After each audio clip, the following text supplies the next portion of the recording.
Welcome to CEO's Library, the 1% Bookshelf.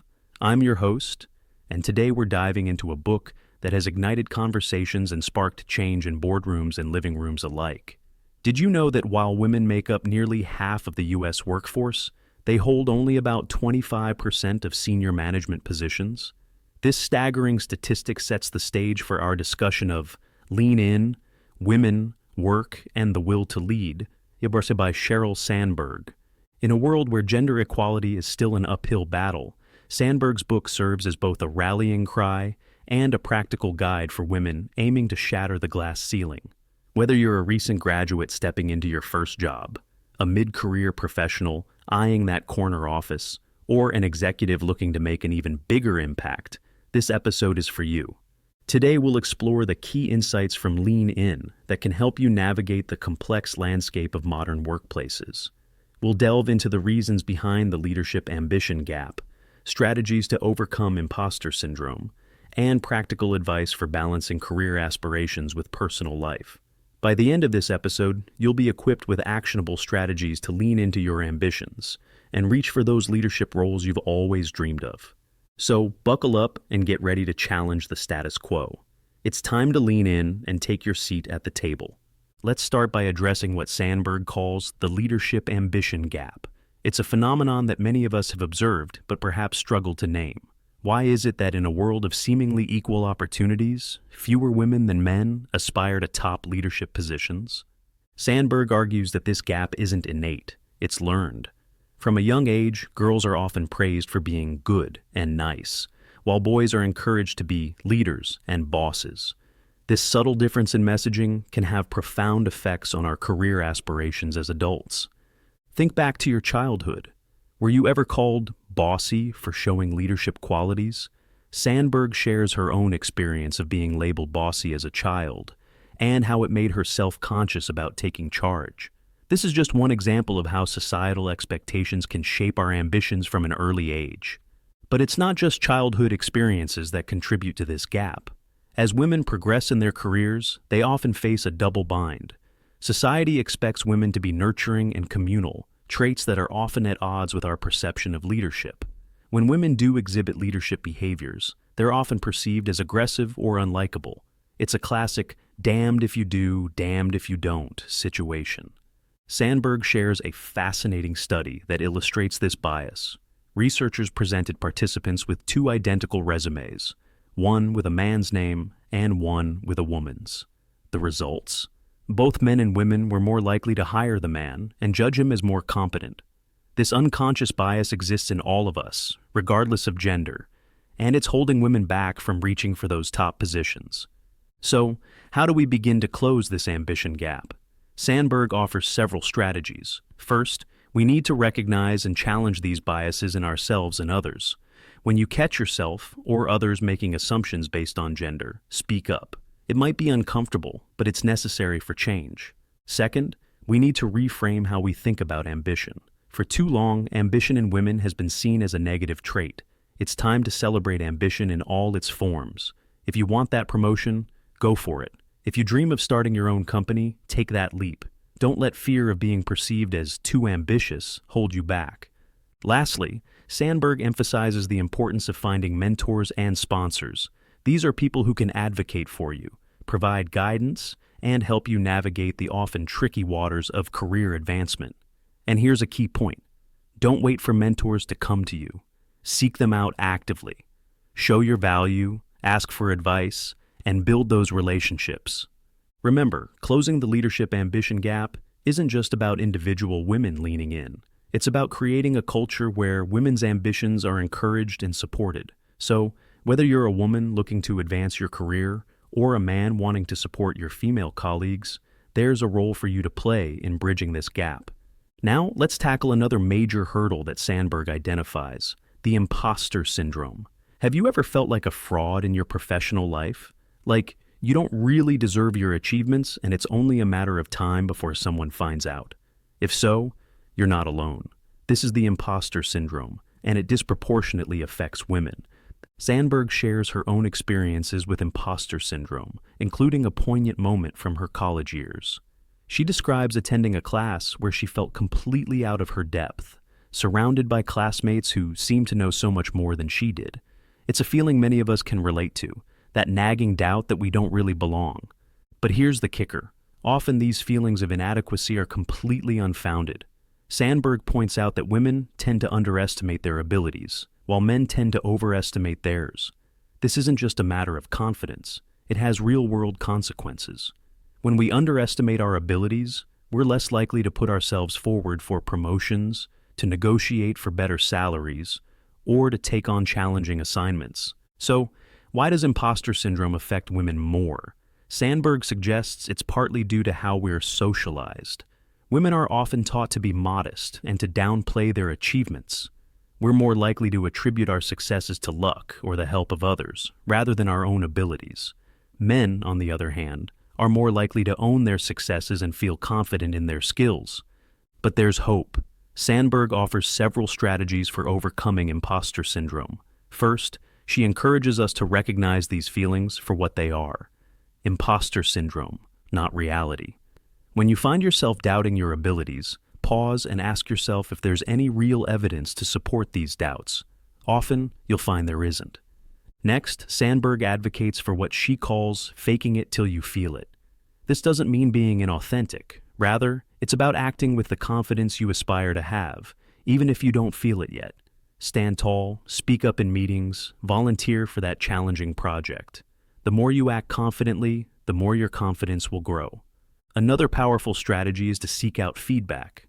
Often our perceptions of our performance don't match reality. By actively seeking feedback, you can get a more accurate picture of your abilities and contributions. And don't just focus on areas for improvement. Make sure to ask about your strengths too. Sandberg also emphasizes the importance of owning your achievements. When you receive a compliment or recognition for your work, resist the urge to deflect or minimize it. Instead, simply say, "Thank you."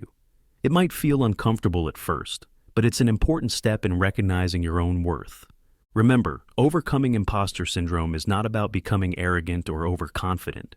It's about seeing yourself clearly and recognizing your true abilities. It's about giving yourself permission to be ambitious, to take risks, and to reach for those leadership positions. As we work to overcome imposter syndrome and close the leadership ambition gap, many women face another significant challenge: balancing career aspirations with family responsibilities. This is an area where Sandberg's advice has sparked both praise and controversy. Sandberg begins by challenging the very notion of work-life balance. She argues that this phrase sets up a false dichotomy, as if work and life are separate entities in constant opposition. Instead, she encourages us to think about work-life choices. What are our priorities? What trade-offs are we willing to make? One of Sandberg's most controversial pieces of advice is not to leave before you leave.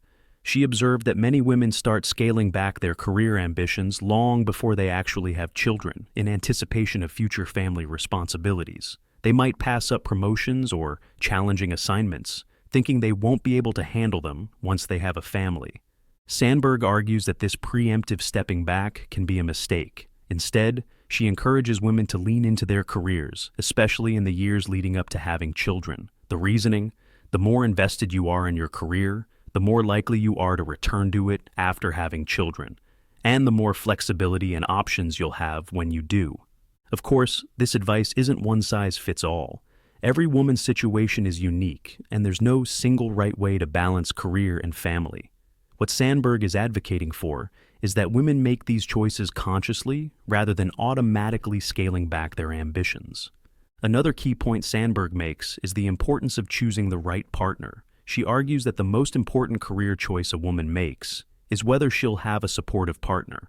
This doesn't just mean emotional support, but practical support too. A partner who's willing to share domestic responsibilities equally. Sandberg shares her own experiences of negotiating with her husband to create a more equitable division of labor at home. She emphasizes that these negotiations aren't always easy, but they're crucial for allowing both partners to pursue their career ambitions.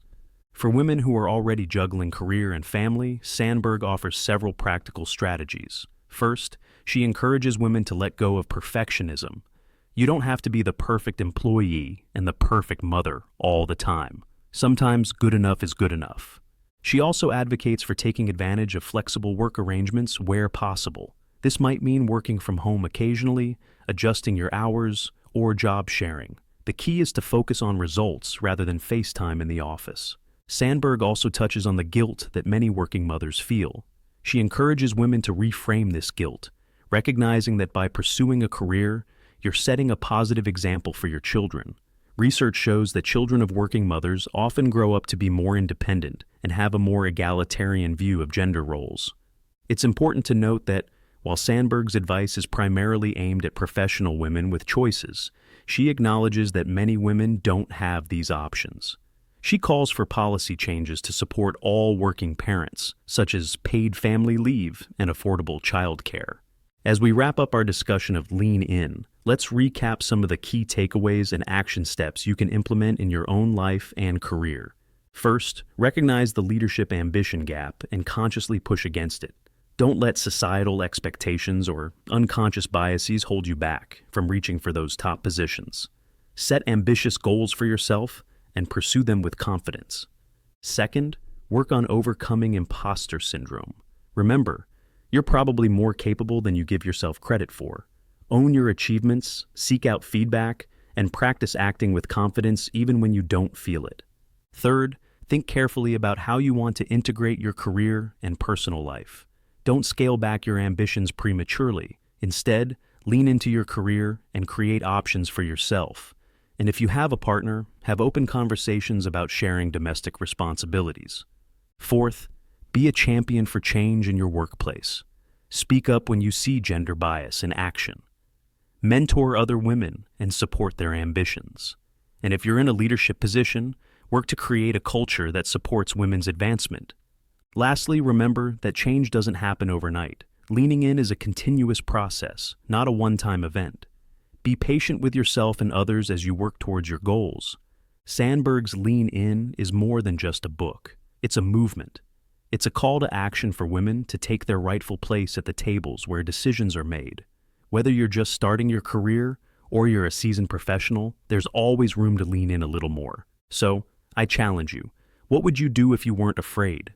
What ambitious goal have you been holding back from pursuing? This week, take one concrete step towards that goal. Raise your hand in that meeting. Apply for that promotion. Have that difficult conversation with your partner about sharing responsibilities. Whatever it is, lean in and go for it. Remember, the path to leadership isn't always a straight line. It's more like a jungle gym, with many ways to get to the top. So, don't be afraid to take risks, to try new things, and to chart your own course. Thank you for joining me on this deep dive into Lean In. If you found this discussion valuable, I encourage you to pick up a copy of the book. You'll find a link to purchase it on Amazon in the episode description. And don't forget to check out the full transcript and accompanying visualizations at ceoslibrary.com. Until next time, keep leaning in and reaching for those leadership roles. The world needs more women at the top, and that includes you. Here's to shattering glass ceilings and creating a more equal world, one lean in at a time.